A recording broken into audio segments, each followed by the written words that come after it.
Ladies and gentlemen, want to give a big thank you for showing up and stopping by. This is the Ion Esports podcast, Outside the Lane. Your boy here, Kingarino. Did you mute yourself, Ian? No, the camera froze. Oh, the camera froze? Alright. Too much power. There we go. So we're back. Your cam doesn't have. We're back at it yet again. So, remove this. Hi, everybody. I think you cut out again. There you go. Ladies and gentlemen, so welcome everyone to the Ion Esports podcast, Outside the Lanes, which your wonderful host and creator of the Ion Esports theme, Mr. Kingarino Ladir Williams himself. Hello. Simply known as the guy is the ex-80 carry man. Hey. I'm just a guy that plays video games and knows things.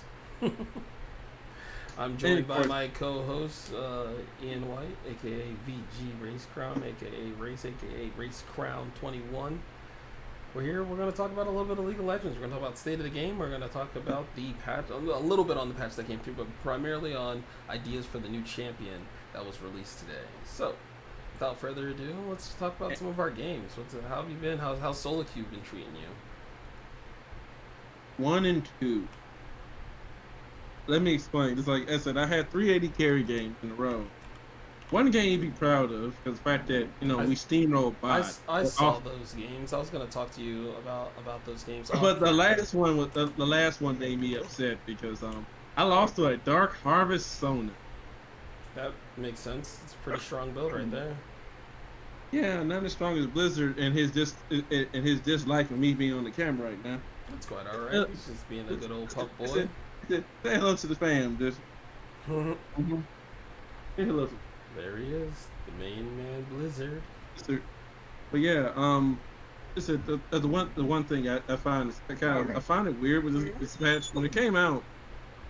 It felt like where I was playing and who I was playing with, like beneath me. But it doesn't matter if you're beneath you if you're still taking them out. But I was so proud of the fact that I managed to steamroll, and even in that Gen game, I still had a higher farm than my lane opponent. Oh, yeah. And yeah, he is really not happy.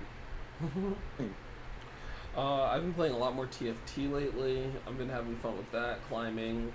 Trying to get to platinum before the weekend is over. It's Wednesday, so maybe by Friday or Saturday, hopefully get platinum, and then see if I can push it a diamond, and then get gold in solo duo and maybe gold in flex. Does any of that get you a skin? Yeah. You get special skins for your for the TFT characters that they have. They have the I guess the spirits, the caricature spirit animals. I'm gonna be right back. I think Blizzard's really not happy. Oh, well, I will talk about things that I've noticed in solo queue lately. The increase of assassin play in the mid lane, I find that very, very interesting. I think that AD assassin, to be particular, I guess I should really say. So with the growth of AD assassins, you're looking at champions like Zed being dominant and growing in power. You're looking at champions like Talon, and even Irelia, who's more of a AD battle bruiser kind of, but you're definitely seeing an increase of AD assassins. So that's really, really interesting to take note of, because I think with that being said, we're going to see that kind of shift the meta to more playmaking mid laners, which will actually open up. Like right now, people are saying AD carry's broken, AD carry's broken, AD carry's broken, when the fact of the matter is Aphelios is broken and Misfortune was overtuned. So now that they've hit those guys with the nerf bat, you're going to start to see more AD carries enter the fray, and then you're also going to see AD carries in general not be as strong. I mean, they nerfed Varus. Varus probably should have been a mid laner all of this time. but they decided to nerf him and take a lot of his poke damage out because he was just doing way too much damage and had way too much wave clear, high damage and being very safe.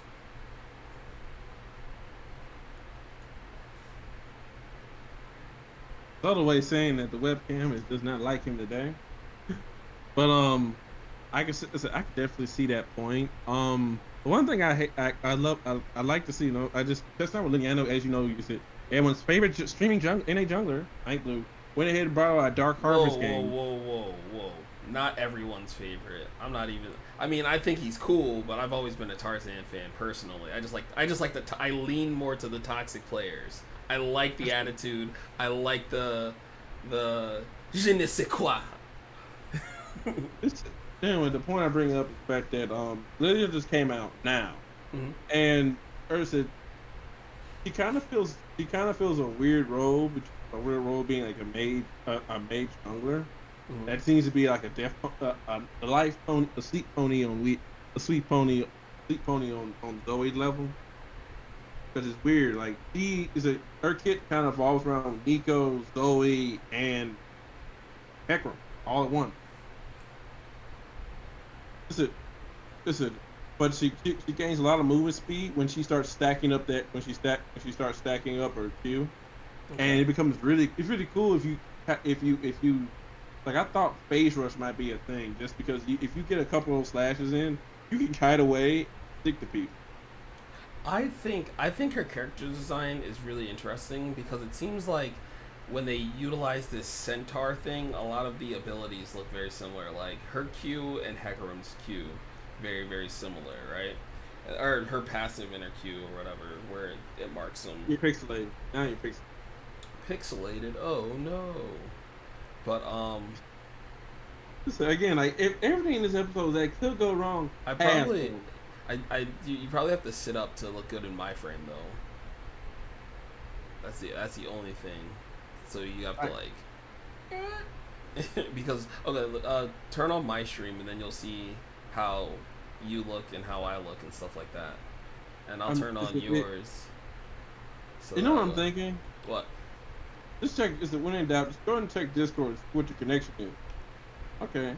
So no, yeah, like the connection's great on both sides. It's like it's just weird because like in theory, it's like you have the better wholesale setup than I do because you can afford it. You can afford it. Much. It's running an ad on yours right now. But anyway, so I do like her. I like her W, the little like ground slam thing. I think that's gonna actually be pretty interesting. And from what I believe, the center does more damage, so it's one of those skill abilities that allows someone to showcase whether they're versed on the champion or not. At the The same E, the E is what I think is really weird. I guess it goes on for almost forever. Though it's a skill shot that just rolls. If it hits somebody, it slows them. I don't know how. it's I don't more know, huh? it's a it's a think of the Ziggs bomb instead of it hits like it works like a Ziggs bomb, Yeah, but it but keeps on going, right? it can infinitely go forever. Yeah. And then It's, her ultimate is basically Zoe's ability, if I'm not wrong, right? It's like the yeah, sleepy trouble bubble. except now this is more you get slammed, then get altered, then you get caught, then you're in trouble. So it's I the Go ahead. it's the you got caught. It's like wait. It's like it's the chain of events. You get hit with the sleepy time dream wave. Hmm. You just so happen to get slammed, reap, and then for extra measure, now you're going to sleep. Oh, that's funny. It's like you get caught in Jigglypuff song. She alts. Now you are and now you fall asleep. Jigglypuff gets mad. Now she kills you. So Signs you for so yeah, I guess with everything that they've given with Li- Lilia, Lilia of you the know, Valley. Lilia, we're going to. I don't know what her numbers are. That's the other thing. So a lot of times, I think her kit overall is unique, and minus the Hecarim Q part. But I think her kit's unique enough where they can do certain things, like they can do special things to buff and nerf, because that's a lot of the issues when it comes to champion design. They can decide to increase the movement speed of her E or increase the center damage radius so that it's either more forgiving or less forgiving if you land it in the sweet spot. Things like that. Um, versus like, oh, we're just going to nerf this champion by 10 damage or buff this champion by 5 movement speed or whatever they said, like numbers. I don't like champions where their numbers dictate the, yeah, whether they're good or not. I think that's a bad. Certainly, T has that problem when he designs champions. He makes champions who their their kit are the kits are wild, but without the numbers, their kits don't like do a lot. I think like Yasuo is like the main example. If you just nerf all of Yasuo's numbers, he only has one, well, two, I guess, his wind wall, but he has a knock up and he has his wind wall, and he kind of becomes a. Well, we've seen it. We've seen it for years. His numbers have been lowered, so he's good and he's okay in solo queue, but he's not a good professional pick. You know. Or you see something like how Trendemir works great in solo queue, does not work great in pro play. And the closest we have come to pro play playing Trendemir was Dyrus banning him in a show match. In a show match when they used the spell TSM in the bank. I think the last time Tryndamere was played in professional play was like, well, don't quote me on it, but the last time he was prevalent in pro play was when people were playing an AP mid lane in like season 2 or so. It's like Void Boy and them. AP. AP what? The original AP when APE. I mean, yeah, APU is very, very strong though. Like that's when Skara and all them were playing that. But let's talk about the here and now League of Legends. Which Like I is said, funny because it's almost the anniversary. It's like back in January, it'd be the anniversary of the last professional game Yi was ever played in of that nature. that who was ever played in? It was San Jose. It was IEM San Jose or Anaheim. I Mm-hmm. forget, California. Scar was the last player to ever play APE. Ah, I mean, he was pretty much known for that and his Katarina. He's a Katarina one trick for the most of the time on Dignitas. But anyway, like I said, currently we're seeing a shift towards more AD assassins in the mid lane. So with that shift, with more AD assassins, you're either gonna see people go to outplay one another as far as like an AD versus AD, like reminiscent of season 3. I think a lot of the meta for season 3 was because of how strong Zed was, but also because, I mean, the game was still not as figured. The game was still not as figured out. But having what was that? That and DFG was the thing. Oh, Deathfire Grass, yeah. But I mean, you weren't building Deathfire Grass on an AD champion, so No, but you work, but Assassins was all together. oh yeah, assassins were overall stronger. Yeah, like Fizz, LeBlanc, Veigar technically because he just one shot people with his Deathfire Grafts and all. But yeah, we're I don't think we're gonna go full into an assassin mid lane meta. Maybe by worlds, that'll be really really neat. If the worlds meta, what? We still gonna have a Warhouse. Yeah, they're gonna do some sort of remote world championship, or the thing that I heard that they've been testing or trying to figure out is they're going to basically like buy a hotel or rent an entire hotel and then keep all of the players basically in the hotel for like the month long tournament so that way you can have like as many people and still run the event and stuff like that, and it's going to be very much like a closed circuit where it's like they only are on the buses and vans when they go to the places that they're going to play, then they go back to the hotel. I think they're going to go stir crazy if that's the case. I think they're just going to lose their minds, but Or hear me out. You could not do that. Not have a Worlds and move Worlds to the spring next. I mean, let's keep it a buck. Because think about it. Now you have something to play for in spring, and if you qualified in the summer, you just guarantee your ticket. Well, You're I was gonna say that's not the worst idea ever, but when you think about it from the standpoint of how should I put it? So let me move it a little bit this way, so I think this should help. Maybe it'll help. Yeah. If you think about it from the what was I gonna say? If worlds okay, if we're talking about the COVID-19 that's still currently going on, the majority of countries have mitigated and lowered their cases and lowered their numbers, except for the United States and Brazil. That's about it. Those are the two countries that have had the most difficult time getting the virus under control. Now, the sad truth of the matter is they could hold worlds if they just annexed NA. It's okay, out. well, And probably and Latin America if you're including Brazil and stuff. But that would be it'd be unfair to North American teams now that are doing really really well because you have like Cloud9 who's doing well. Team Liquid is on an up tear right now. TSM still being Team SM. I think isn't TSM in like fourth place or tied for fourth place? So that's not terrible. It doesn't really matter because Double F not is it doesn't really matter because Double F kind of Double left the team he wanted. Is he nearly is it's like he's funny. He left. He's moved around so many times, won so many NA championships, but he's never gotten out of the first week of World. The first state, the first bracket of gotten out of groups.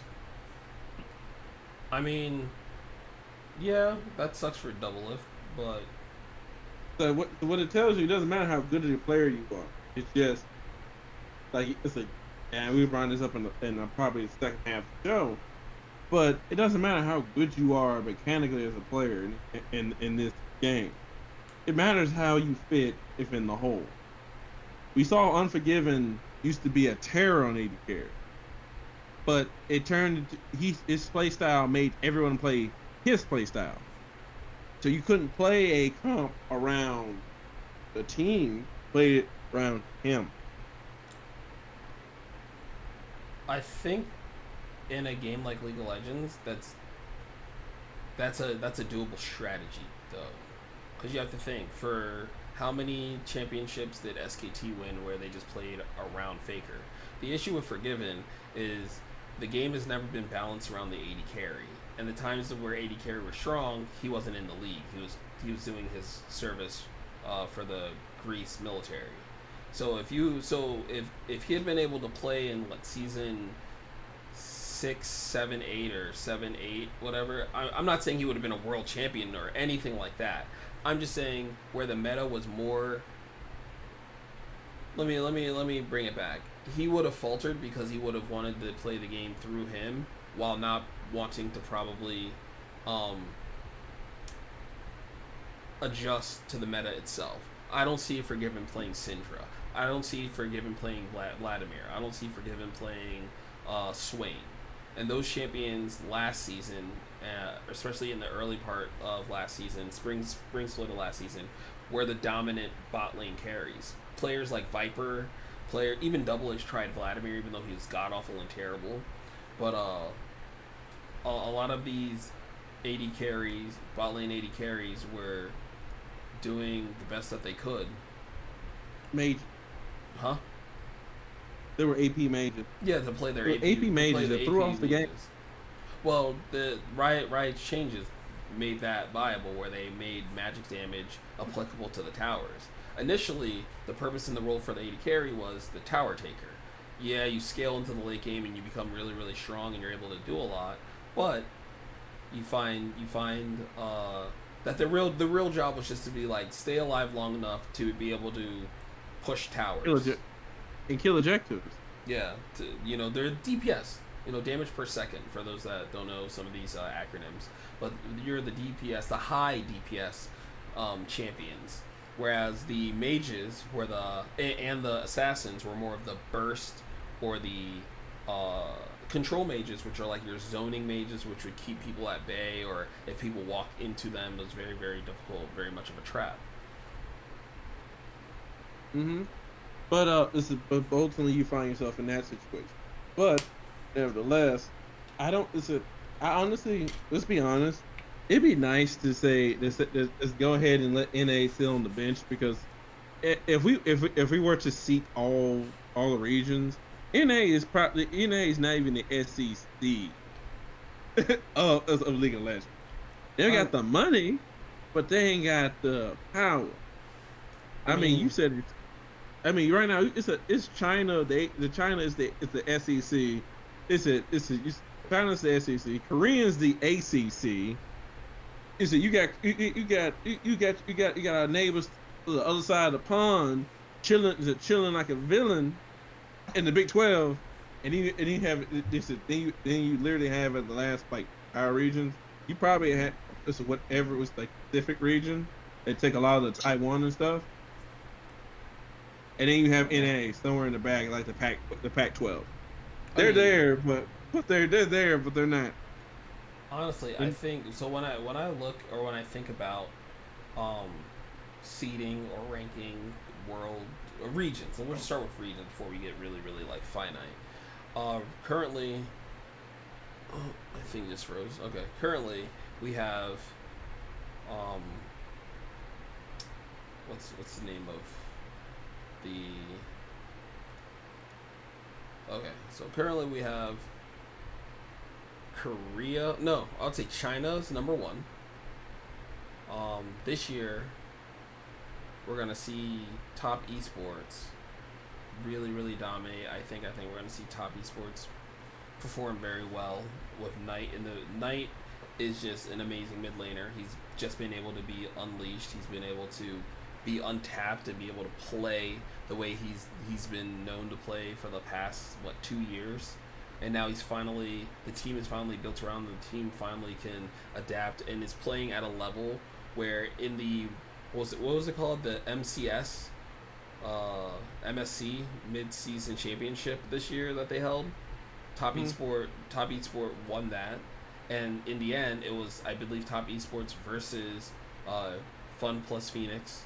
So you're looking at Fun plus Phoenix taking care of, the majority of the region, and and Top Esports just demolishing them. Then I would say, if this season wasn't so weird, I would normally put EU or not normally. Realistically, if I, being the Korean fanboy that I am, I'd always want to just put Korea up top, but they just haven't performed in the last World Championships, and they haven't performed internationally well in 2.5 years or so. So I'm a realist. I know what to call a spade a spade. I'd want to put Europe in second place, but the problem is Europe as a whole wasn't very strong. G2 was really, really, really dominant for like a year and a half or so. But right now we're seeing G2 is in a very, very, very it's in a funk. It's in a bad spot. Perks, the AD carry for G2, the split, lost his father recently, and they had to take some time. And that takes a toll on an individual. It takes a toll on losing someone close to them, and that's it's been kind of seen in some of his gameplay. Not seen in his gameplay. The team performance has been lower. The team is currently having difficulties, staying afloat and winning. I believe they're 5-4, 4-5. Let me look at the G2 is currently 5-6. So for the first time in a while, they're not in first place. They have a losing record. It's very interesting to see how they'll bounce back. I know, and I think that they're a good enough team that they will bounce back. I think that they'll have the ability to, take over the game. And yeah, your webcam does not like you today, does it? well, that's The computer does not like you. the webcam is having issues, but my main camera is doing fine. So it's just one of those things that we're just working through and we'll have to figure out for next time. Then I would Again, say, then I would say Korea. one second, Yeah, go ahead. one second.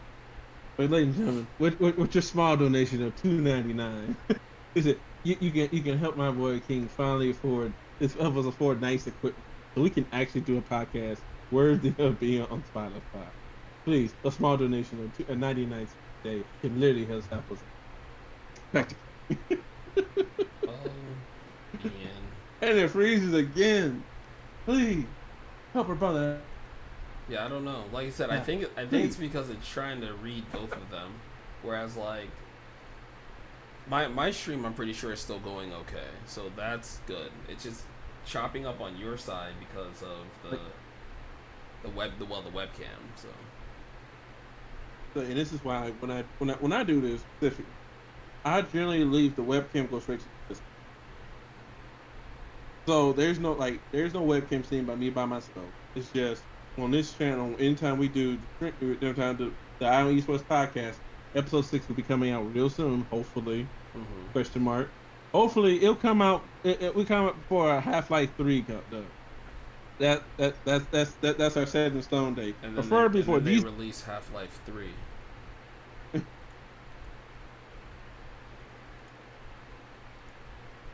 before Half-Life 3 comes out. We'll have episode 6. That's the hope. And episode 5. The the Revenge of the Lord.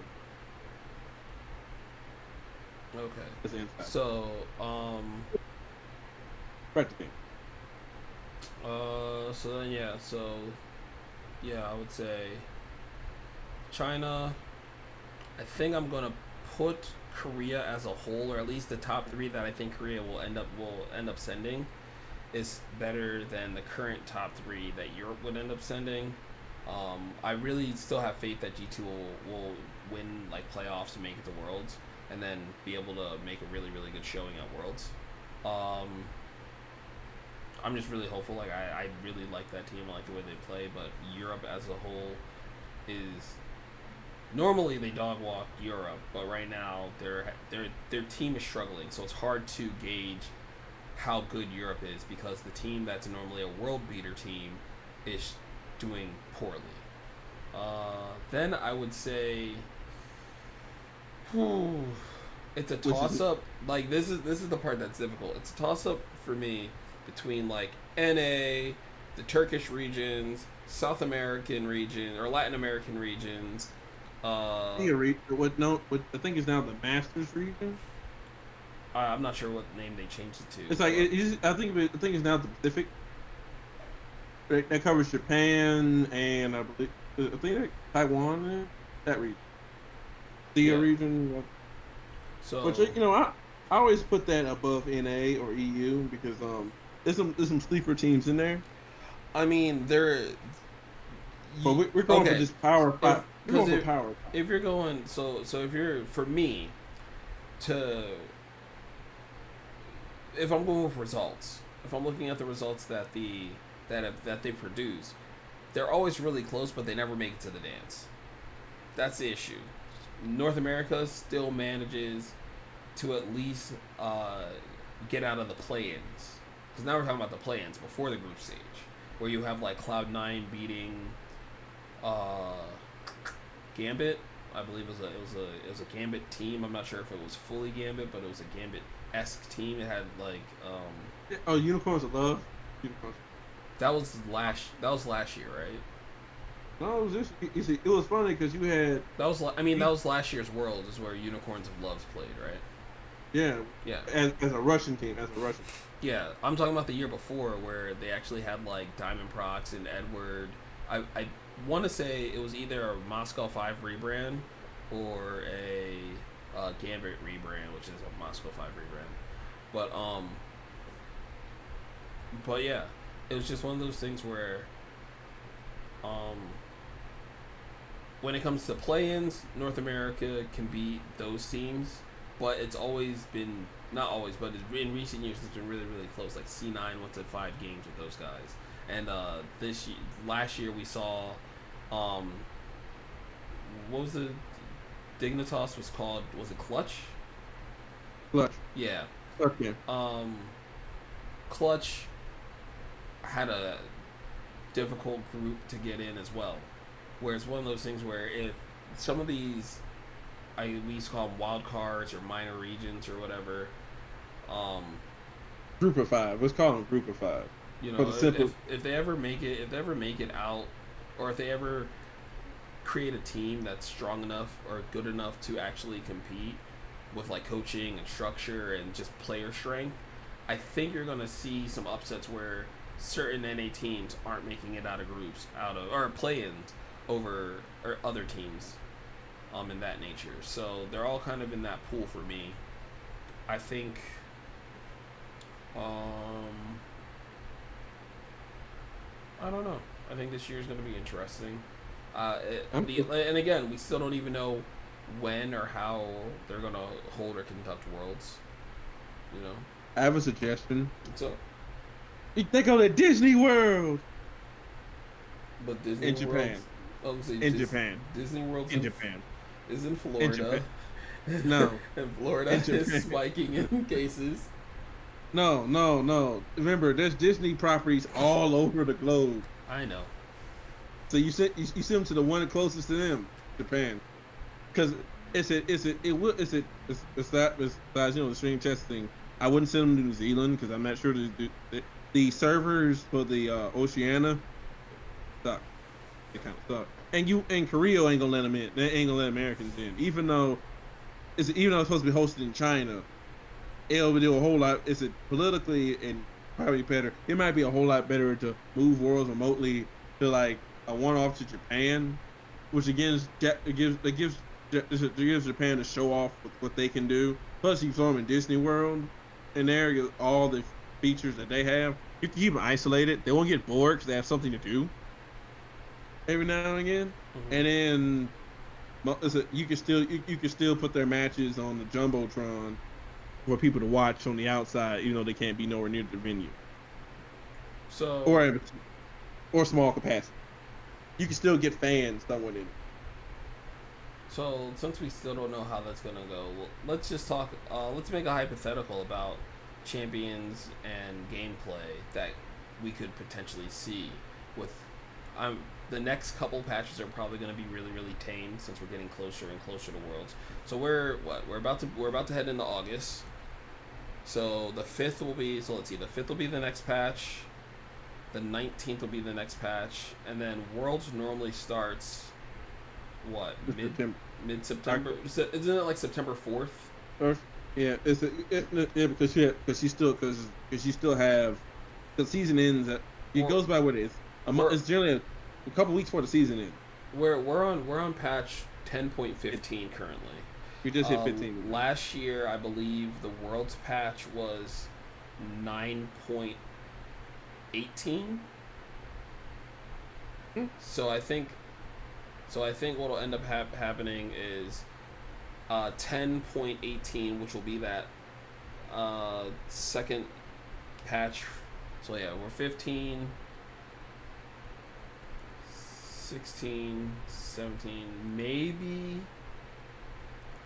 I don't know.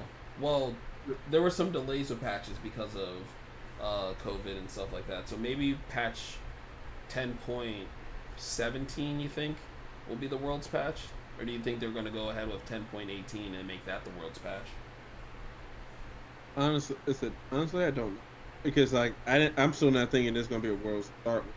I'm more concerned about, you talk about health and player safety. I'm more concerned about how is they did some system changes. With the patch. Mm-hmm. But I'm more concerned with the fact that now Flex Q now opens up to almost anyone can join in. So I'm not sure they turn Flex Q into a meme queue, or more of a meme queue, or the fact that now if you think you can just like squad up with your friends and not think you're about to catch this smoke, you got another thing coming. So when I look at the changes to Flex Q, all they did was remove the limitations between divisions. So instead of you having to queue with somebody that's within a division of you, like if you were bronze, you would have to queue with somebody who was silver, and you can't queue with somebody who's gold, kind of thing. So they turned it back to team rank. they turn it back to team rank again. Effectively, it's like, yeah, it's like having a team rank where, yeah, you might have somebody who's diamond, and you might have a few people who are gold, and maybe somebody who's platinum, and like one person who's silver or something. Now, one of the disclaimers that they put up was explaining how when they with that, they're going to try to balance the teams, and this was always the issue. This was the initial issue with dynamic queue, because if you had, let's say, a diamond player, let's say you had a diamond player, and um, everybody else was bronze, right? Everybody else on the team is bronze, and you have a diamond player. The enemy team, or the way the API works, or the way the matchmaking works, is the enemy team would very likely be like 3 platinums and 2 silvers or something. So the likelihood of that one diamond being able to carry against, because it's trying to balance out like the high MMR person and the low MMR people with a team that's like even. Because in a perfect world, it would find another team of a diamond and four bronze players, but the way the game works is it just tries to figure out, okay, we're like it'll average out, so a bunch of bronzies and a diamond player, that's probably like the equivalent of plat 3. So it's gonna do its best to find like maybe some plat 4 players, some gold 1 players, and maybe some like either gold 4 or silver 1 players to try to balance it out or something. Yeah, I kind of want a reason. Like I tell people all the time, the probably the easiest way to get in is not solo queue. It's probably dueling. This season is dueling up. You said that earlier. When we just even discussed this thing being a thing before we even had to deal with COVID, you said it yourself. This is the year of dual queue because the way numbers work out. Because now Riot is, even with the last couple patches, they even implemented, if you duo, they're going to make sure that chances are that the enemy team will have a duo, because everyone can show this. It's unfair when people think solo queue and they put too much stock in solo queue as So your camera. when I said that this was the year of duo queue, when that was before they made the changes and implemented the the balancing out, because before there was a chance, right, that you could have 2 duos and a single person on a team versus a team of 5, and the likelihood of that team with 2 duos winning over that team of 5 randos was way higher. Because on let's say on the first level, you had a chance where you had 2 sets of players in comms that already put you at a higher percentage of doing better, right? You know, besides friendship and all the other stuff, we're just talking about actual communication, being able to say, okay, I am doing this, follow me, hey, go here, oh, I'm here to back you up, stuff like that, right? The next level is, hey, if the 2 people who are duoed can get anyone else in their lobby to join like a Discord server or Discord chat, right? Because they're already duoed, there might be another duo. You can bring the 2 duos together, or get even all 5 of them together on a team in Discord. You never know, that might be the winning strategy. Whereas on the enemy team, if you just had 5 randos or just one set of duos, then you weren't really, you were at a disadvantage. Now that they've implemented the change to try to balance out the number of duo players in each game, it's a little bit more. It's supposed to be more even. If you have a duo on your team, the enemy team's supposed to have a duo. If you have 2 duos on your team, the enemy team's supposed to have 2 duos. It's supposed to be a little bit more balanced. As far as climbing, Go ahead. The only issue that we still have is the fact that people won't use technology. You know how hard it is, and let's be frank. This is a team game that punishes you on an individual level based upon results you do or do not get. But here's the but: There's a whole bunch of free stuff out there, and everybody plays the game like it's. I'm playing. Well, I'm playing Ace Combat, the campaign by myself, So what you're and bringing, it, so what you're bringing up is the concept that is more of trying to encourage actual teamwork and team play in a team game. yes, because The reason why I think that's failed is because Riot themselves haven't done the proper job and haven't done the proper steps to make people playing the game feel as if this is a team game. When you when when do you see team game come up when you're playing? Just you, anecdotally, when do you see team play come up? Hmm? Generally, you either have to have somebody like myself who's like crazy about just constructive team play. That's where I love the game. Or if you're winning really, really, really, really hard, and then your team does something dumb and you lose, and the enemy team goes, and you go, well, I outlaned you or something, or oh, you're so lucky you got carried.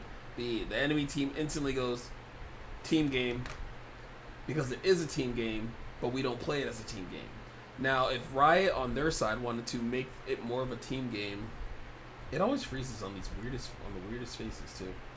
If Riot wanted to implement yes, if, it as a team game, what they would do is they would have already established voice chat.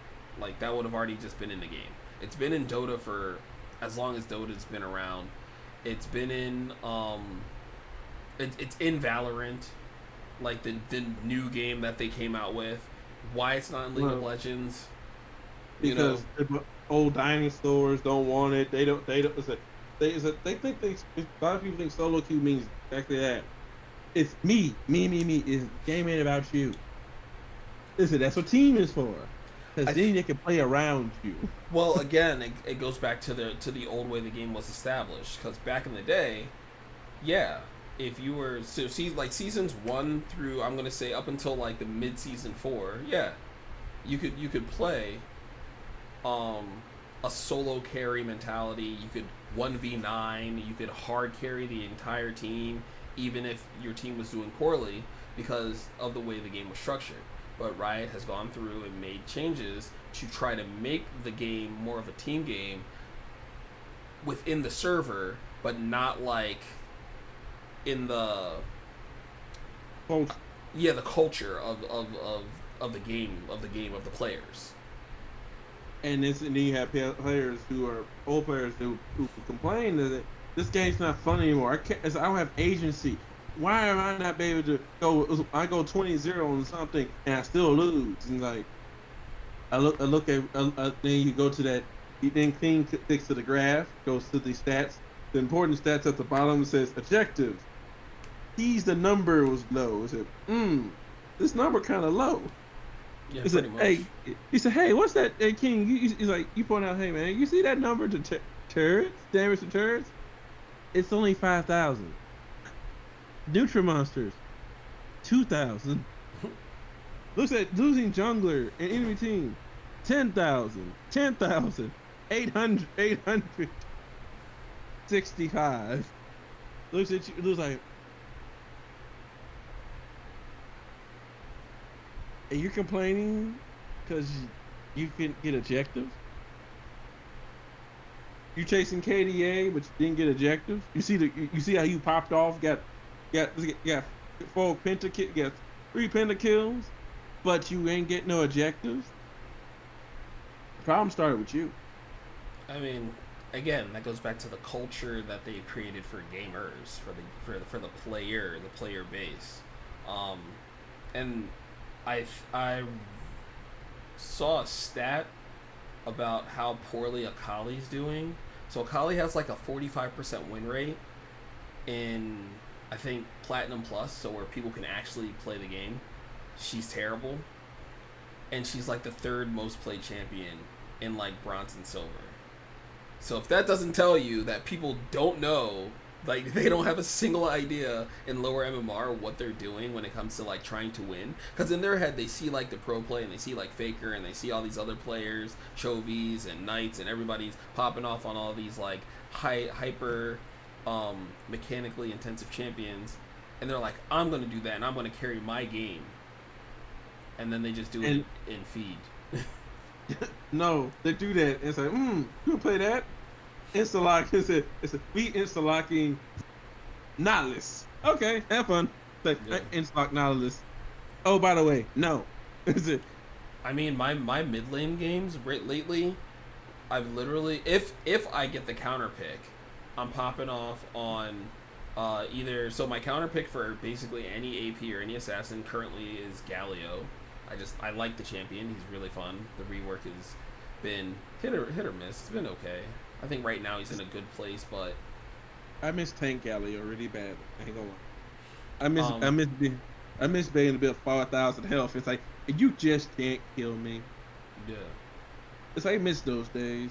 But then never. on the other side, when I see like an 8 like a Zed or a Talon, I'm just insta locking Malphite, and it just turns into like a, well, you tried. So I found that I found more success in basically in taking away the fun of the other player. Like the player came in, he said, I'm gonna do all this fun cool stuff, and I said, no, you're not. you like Michi says, like Michi always says, he said you make sure that you take this, you find this one person and say you don't get to play the game today. Yeah. And congratulations, this person is you. Oof. And that's exactly what Michi used to say. I miss her. I talked to her today, but I asked her to join the podcast. You know, for this episode specifically, it's like she and Shattuck have a higher, they have a whole different perspective of the game versus my lonely self, and you being a mid elo star. I mean, everyone. I think everyone's perspective changes, but it stays a lot the same because whatever MMR, whatever elo you're in, you're playing with those people, and you see their mistakes. Like, yes, they are better than worse players, but like if you're like, okay, an example would be like if you're a grandmaster or challenger player, but you're in a diamond game, you're going to see all the mistakes and all the little things that those players aren't capitalizing on, right? But when you're a challenger player and then you're playing with one of those guys that has like 4 accounts that are in the top 10, you're just gonna get outclassed because that person is playing a different game than you. That person's playing a League of Legends that you're still trying to figure out. I think that's the interesting thing about this game, because even at the very very top, there are still players that are independently still like better than some pro players. It's just that those players are generally like one tricks, or they have something where they're not playing on a professional team. Like one of my favorite YouTubers to watch is Quantum Physics. I think he used to go by Sweaty Acel, but I might be wrong, because he used to be like a Aurelian Soul one trick. Now he plays like Fizz, hence Quantum Physics. But on his channel, he's a high elo player, like super high elo, right? Like top 50 type purse player, right? So when you watch one of his reviews or one of his VODs or whatever, he's playing with like Bjergsen. He's like, oh man, Bjergsen's gonna mess this game up for me. And you're like, what? Because in North America, we hear Bjergsen, we're just thinking, that's our best player, period. And this guy's like, this guy can't even land a skill shot. And you're just like, what is going on right now? Well, let's see, Frank. He can't land a skill shot. There's also that's why he's playing tank fiddlesticks. All right, keep on going. It's a. Remember, we still haven't forgiven a certain former EU CLG player for not interlocking initially to be the EU team that won Korea. You still haven't forgiven him on that. Oh, are you talking about Froggen? Yep, you still not forgiving It, him it for was. not. It wasn't Nidalee. It was he should have I locked said in. Anivia. I said Oh, Anivia. I Anivia. meant Anivia. I Yeah. meant Anivia. I was I say he meant should have locked in Anivia. That would have been lit. But either way, Anivia. I But that's the think point. I think what they're gonna end up doing is it's gonna be closer to like a ranked fives or a it's very much it's more aligned with ranked five versus the old Dynamic Q that came in yeah season 5, yeah. which I love. Which, by the way, I love Dynamic Q. I hate Solo Q because Dynamic Q was like, "Hey, me and King and Shaq can all play together, and guess what? We can finally see some people who, by the numbers, can whoop our butts, but we get to learn and get free elo. Mostly get free elo. Well, see, I Now the think I thing, think that was the problem. That was the problem that they had with Dynamic Q. The issue that they had with Dynamic Q is it was really really abusable, right? So like you could take like let's say you had a super tanked account, like a what we would now consider now like an Iron 4, Salty Timo Stream Iron 4 account, and then let's just say you just had a bunch of people in like silver. The enemy team, just like how on the other side when we did the example of the diamond and the bronzies, it would do the same. It would do the same thing, but in reverse. So now we're talking about the the super low MMR pulling down the enemy team's average. So even though everybody's like silver 1, silver 2, they're playing against a bunch of like bronze 4s, bronze 3s. you mean my current state of still low Q? Yeah, it's about around that. Around that. That's really funny. I started to say the solo queue. Like, I kid you not, I lost to a silver 4 Dark Harvest Stone. If that doesn't piss you off, the fact that and they banned Ash, and then I picked Sivert into a Caitlyn, I put into that lane. I was expecting the double poke. I'm not gonna lie. I'm going to be abusing Caitlyn this entire patch. Like I the, they gave her nice buffs. I'm gonna abuse the mess out of her this patch just because she's the. I think with Aphelios nerfs, Varus nerfs, the only person you have to worry about, like Ashe is really really good. Like when we played the other night, Ashe is disgusting. Like she's strong, like really strong again. I think she's gonna be contested at Worlds. Um, which is great because this is the starter champ. This is where Ash isn't the 6300 champion. He isn't the 4800 champion. He's a 450, a 350 champion. yeah. I mean, just because Listen, she's cheap or just because she's quote unquote like, easy, she has a lot of skill expression. So like knowing how to do the auto attack reset with your Q, that's skill expression because instead of getting one auto attack, you can in the same time frame you can get three. And if you're really really good with it, you can get three auto attacks and a W. So you get technically four, but it'd be three auto attacks, a W, and then another auto attack, which they either have to trade into you or they have to run away. Most of the time, if you hit that perfectly, they're running away. And if you're at six, you're probably gonna kill them because if you do auto attack reset, auto attack, W, auto attack, you're going to ult them. They can't move. They're not going anywhere. You're just gonna ult them, and then you're just gonna barrel them down with more Q or more auto attacks. And hopefully or you have a support that has or eyes. Nautilus says, "Hey, you don't get to lose." It's like Nautilus like, "I'm gonna knock you up." It's like, "Hey, where you going?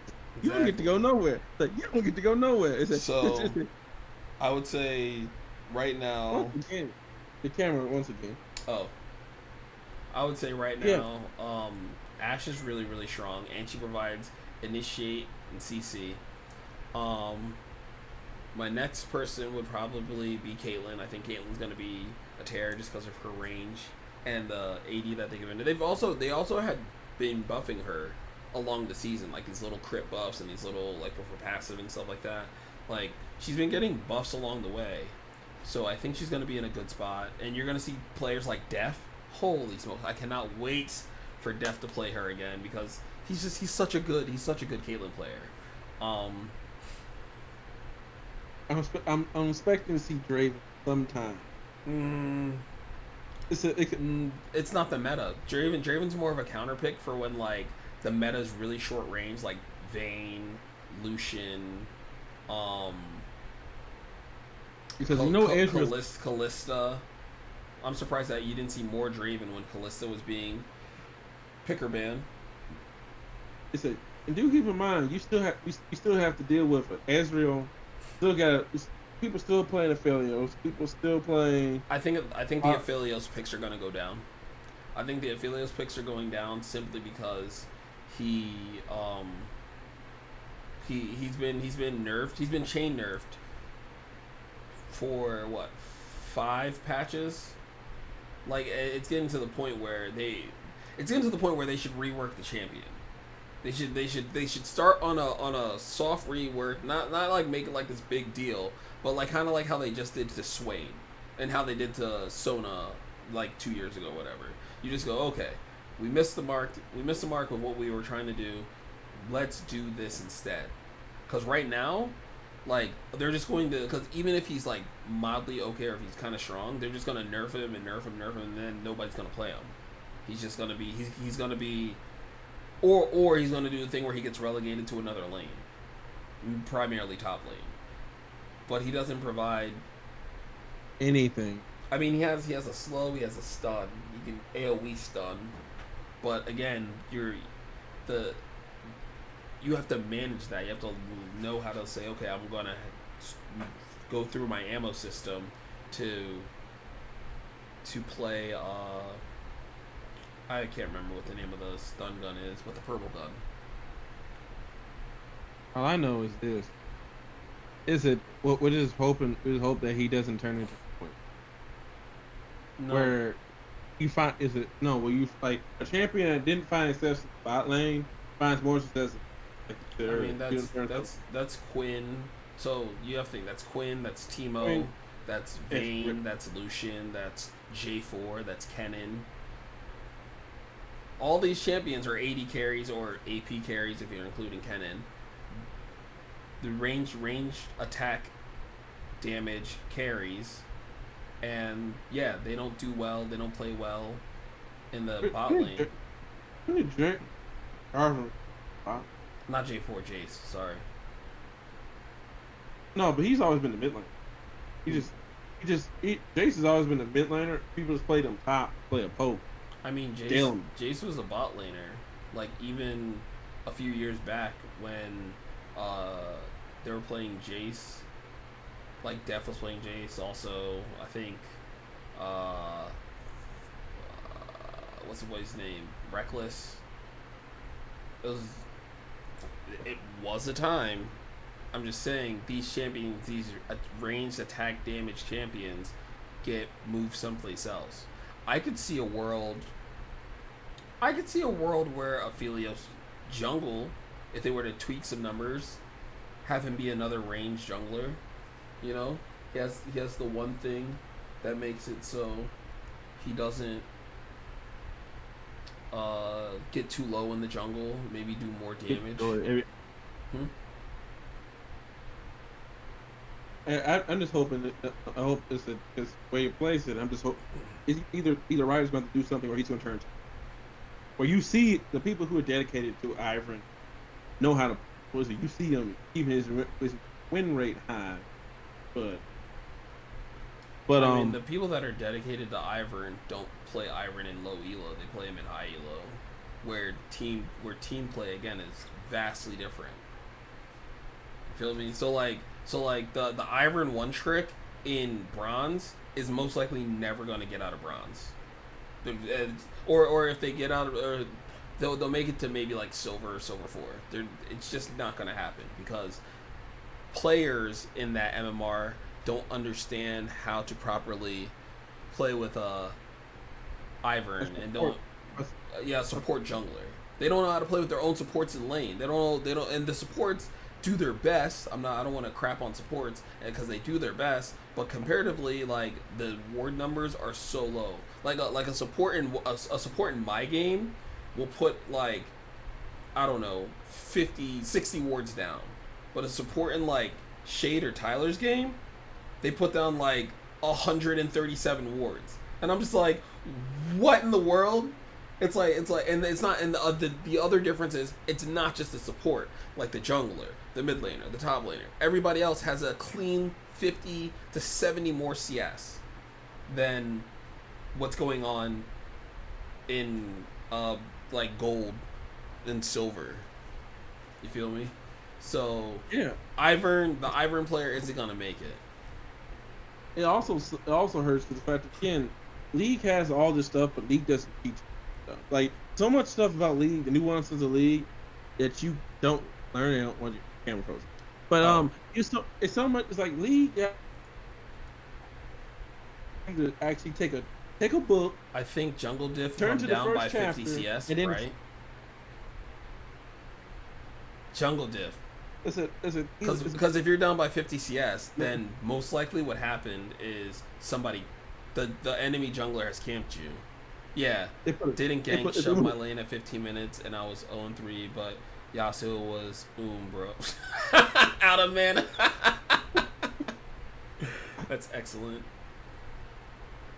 thing. Yo, It co- it ba- it's it basically is it just comes down to that because like I'm guessing there's a lot of aggressive games where like the way I play a Mumu wouldn't work in Shadix Elo or Shades Elo. It wouldn't work. The way I play jungle is different than the way that you will play jungle. A different way other jungle players will play it because I don't play aggressive.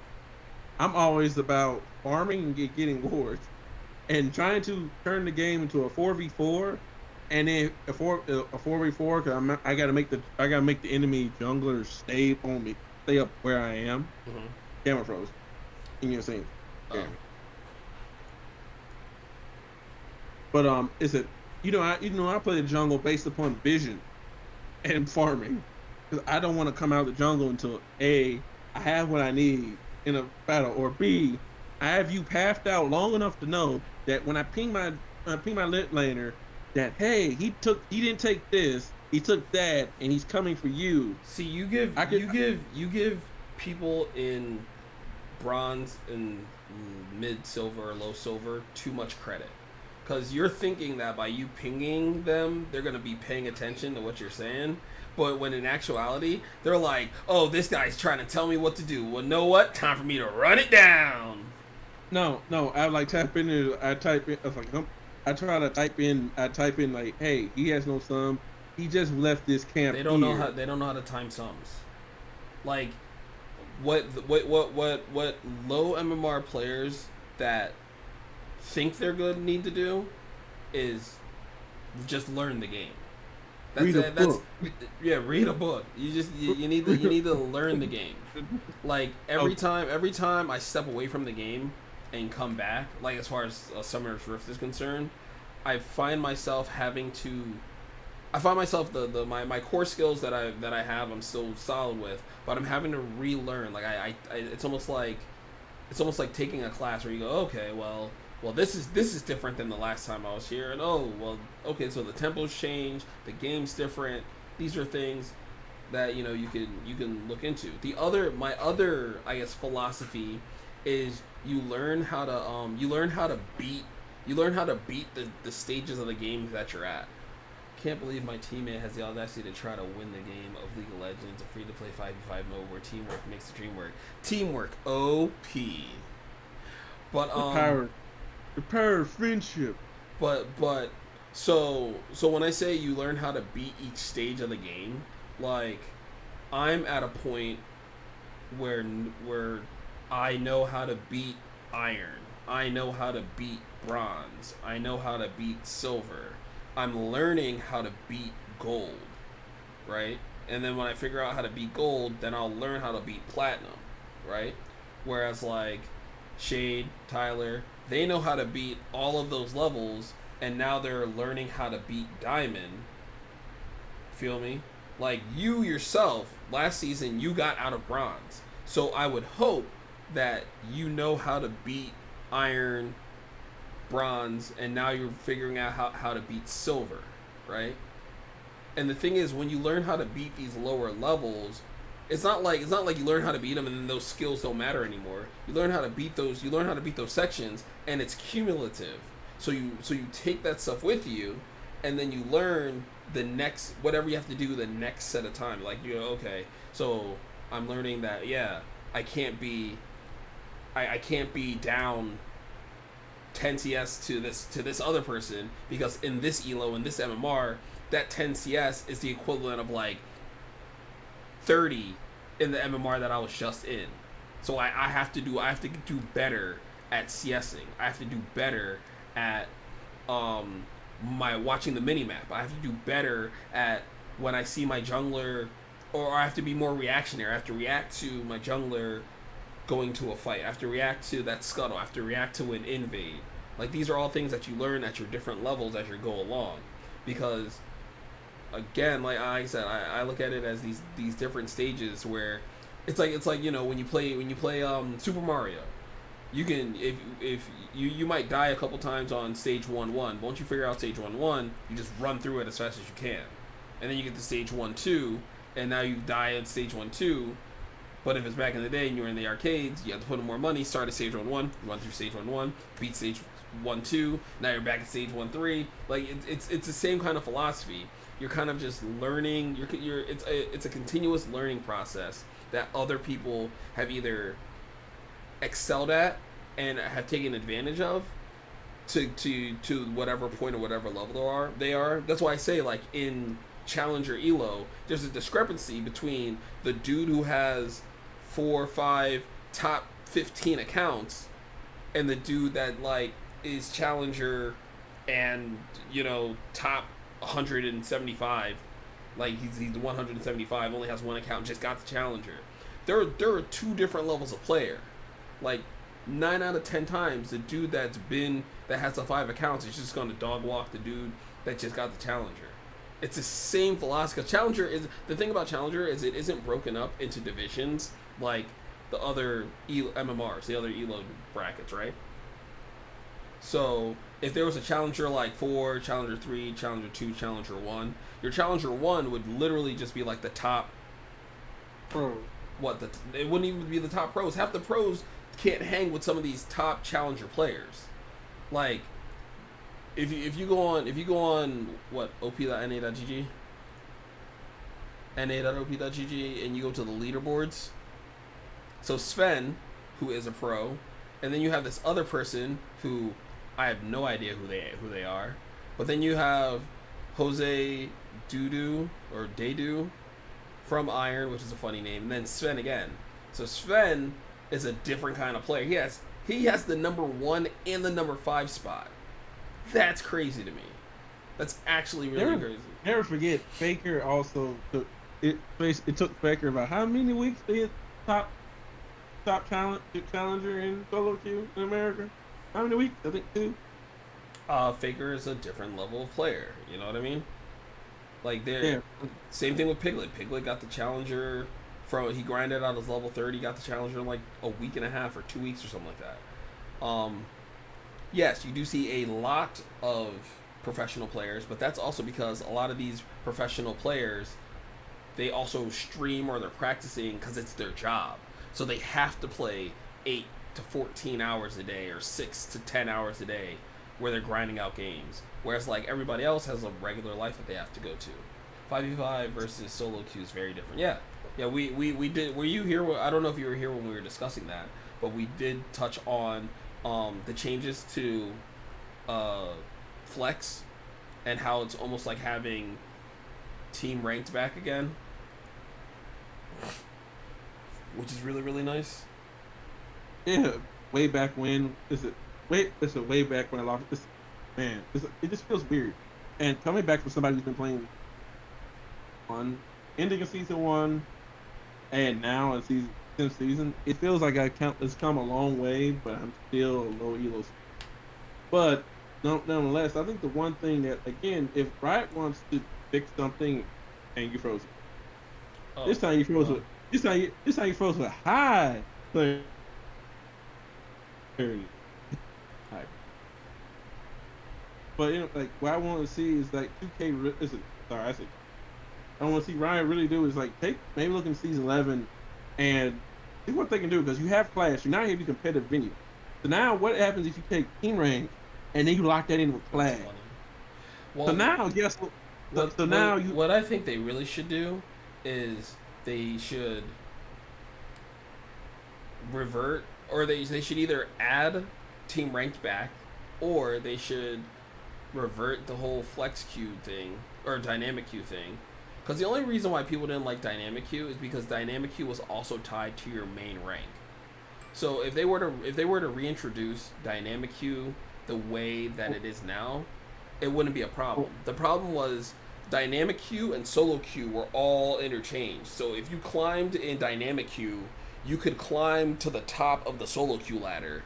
I think they had something where it's like after I think Grandmaster didn't exist. So after Master, um, you couldn't duo and stuff anymore.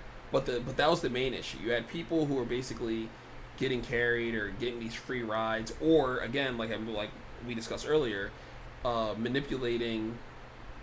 manipulating the elo system. They were just manipulating the you know, they pimp in the system. yeah, they figured that Yeah, out, these are and it affected um the main grind. It a affected number. your main solo duo ranking.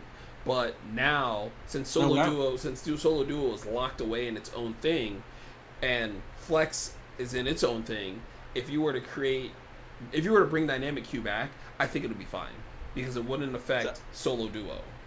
as long as you do a hard reset, you up everybody up, and you do a hard reset. Great. I mean, Now, when they did a hard reset, it didn't change much for a lot of people. The only people that it helped a lot with the hard reset were the people who spam tons and tons of games early on, win or lose. They'll go 50%, but they play 2,000 games in the first like month of ranked, and they're camping challenger because the other people who are good that climb up gradually can't knock them out until like about now. Like now you're seeing some of those challenger campers losing their spots, but they've been camping challenger since January because they have like 7,000 games this season. camera. It does not like. All right, go on. I don't know what it is. It just don't like. But yeah, but yeah, that's where I want to see. Like I want to speaking of that, like this is something I want to speak. I want to speak on, but it's probably do a whole nother episode. Is it League of Legends opened up the door for a lot of different. Well, honestly, opened up the door. Quake was the first event to actually do like a full on scale. Like you saw it where people were looking at it. That's the first Quake tournament. Remember Quake? Good stuff. The guy bet his Ferrari winner. Fun stuff. Anyway, what I don't want to see is I want to be able to see that structure where League has nerfed the game from top down to make solo the base of the game like pro. I want to see that with a lot of different other titles, mainly 2K, especially since they're going to bring in, as I said earlier, their league's gonna go into their fourth season. Like this is like it's fourth and fifth season. If this not, sorry, this is that fourth. They started in 2018, 19, 20. Yeah, that fourth season. I want to see that structure fit because it's kind of hard to know who could do what with a game that could be. Long story short, Pro doesn't have patch. It is what it is. Like it's patch zero. If it's patch zero, if the base game is base game, it's what it was. You know what I mean? Yes. So that's base. Live has all these patches, but it has nothing to do comp wise. Make sense? Yeah. Well, with that, I'm gonna say we just wrap it up. Thanks again. Feel free to follow us on all the socials. This is Ion Esports. My name's King. You can follow Race at Race Crown on Twitter. We both have our YouTube channels as well. If you want to hit a subscribe and drop a follow. Thanks again for swinging on by, and we look Hopefully, forward to episode 5 Look forward to seeing you guys Oh, soon. episode 5 and preview episode 5. And since everyone's more participating things, I need you to do your homework, kids. We have homework assignment for you, real quick. I need you to get your top 10 list out, because next episode we'll be discussing who belongs on the the Mount Rushmore of League of Legends. Have fun, because have fun with that list, kids. You gotta do your homework. You gotta do your homework. We'll have a draft up. Is it and maybe some prizes depending on who drafts. You just been draft. That Alrighty, being said, guys. Thanks again that for being swinging through, and we'll see you guys on the flip side.